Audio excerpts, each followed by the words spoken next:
আসসালামু আলাইকুম ভাই, কি অবস্থা, কেমন আছেন? আলহামদুলিল্লাহ। ভাইয়ের নাম কি? মুফতি মাসুদুর রহমান। মাশাআল্লাহ। আপনি এদিকে আসেন। রাহাবার ভাই, উনি আমাদেরকে আজকে রাসূল সাল্লাল্লাহু আলাইহি সাল্লাম সম্পর্কে বুড়ির বাড়ি সম্পর্কে কিছু বলবেন। আসেন ভাই, একটু আমাদেরকে বলেন কিছু। আলহামদুলিল্লাহ, আমরা এই যে মসজিদটা আমাদের সামনে আছেন, এটা হচ্ছে মসজিদে রসুল বা মসজিদে কুহ। রসুল সাল্লাল্লাহু আলাইহি সাল্লাম এই মসজিদের মধ্যে নিজ হাতে মসজিদটা নির্মাণ করেছেন এবং সাহাবায়ে কেরাম রাযওয়ানুল্লাহি আলাইহিম আজমাইনদেরকে নিয়ে এই মসজিদের মধ্যে রসুল সাল্লাল্লাহু আলাইহি সাল্লাম নামাজ আদায় করতেন। একদিন রসুল সাল্লাল্লাহু আলাইহি সাল্লাম সাহাবায়ে কেরামদেরকে নিয়ে এই মসজিদের মধ্যে পরামর্শ করতেছিলেন, আলোচনা করতেছিলেন। এই সময় কাফেররা রসুল সাল্লাল্লাহু আলাইহি সাল্লামকে হত্যা করার পরিকল্পনা নিয়ে রসুল সাল্লাল্লাহু আলাইহি সাল্লামকে হত্যা করার জন্য উপর থেকে একটি পাথর নিক্ষেপ করতে চেয়েছেন।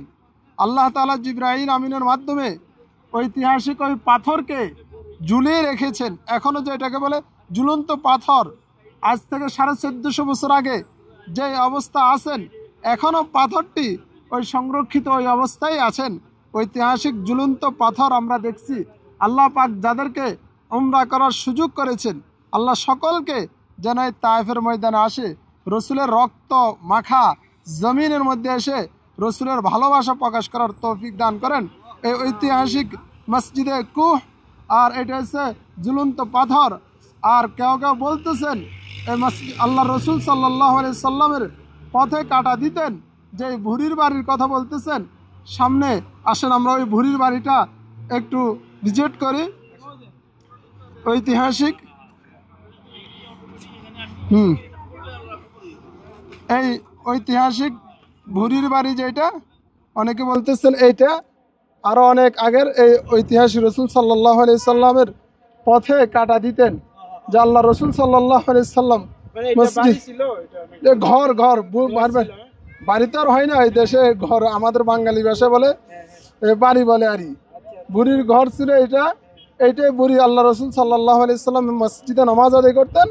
পথের মধ্যে রসুল সাল্লাল্লাহু আলাইহি সাল্লাম পথে বুড়ি প্রতিদিন কাটা দিতেন। আর বুড়ির ঘটনা, রসুল সাল্লাল্লাহু আলাইহি সাল্লাম এত আখলাকের অধিকারী ছিলেন যে বুড়ি রসুলের পথে প্রতিদিনে কাটা দিতেন। আল্লাহ রসুল সাল্লাল্লাহু আলাইহি সাল্লাম 2 দিন যাবৎ বুড়ি তার পথের মধ্যে কাটা দেখতেছেন না।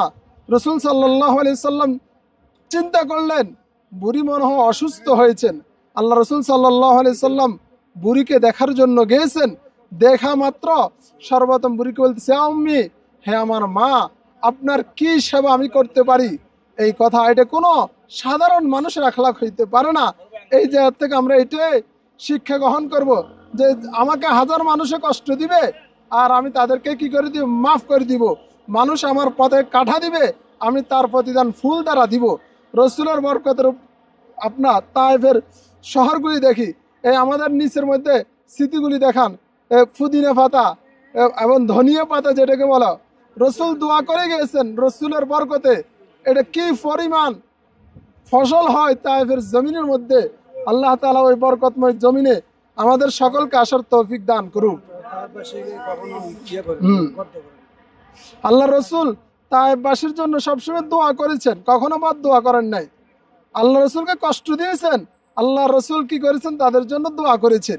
আমরাও আজকের থেকে তায়েফের এই ঘটনার থেকে শিক্ষা করব। মানুষ আমাদেরকে কষ্ট দিলে আমরা তাদেরকে মাফ করে দিব। মানুষ আমাদের পথে কাটা দিলে আমরা তাদের পথে ফুল দিয়ে আমরা বরণ করে নিব। আল্লাহ পাক আমাদেরকে আমল করার তৌফিক দান করুন।